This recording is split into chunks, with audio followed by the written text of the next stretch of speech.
विद्यार्थी मित्रांनो, चक्रवाढ व्याजाचा दर काढण्याची अत्यंत सोपी पद्धत. कोणत्या चक्रवाढ व्याजाच्या दराने 2 वर्षांमध्ये एक रक्कम स्वतःच्या 25/16 पट होईल. याचा अर्थ पोरांनो, इकडे येईल मुद्दल आणि इकडे येईल रास. मुद्दल आपल्याला दिली आहे 16 रुपये आणि रास दिलेली आहे 25 रुपये. ह्या दोन्ही संख्याकडे पाहिलं तर आपल्याला 16 हा 4 चा वर्ग समजेल आणि इकडं 25 हा 5 चा वर्ग.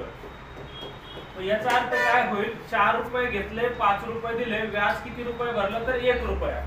4 रुपये व्याज भरलं तर 100 वर किती. मग आपण सोडवणार कसं, तर दर बराबर 4 रुपयावर 1 रुपया व्याज तर 100 वर किती. मग आपण याला सोडवलं, दर बराबर 100 भागिले 4 बरोबर किती, तर 25%.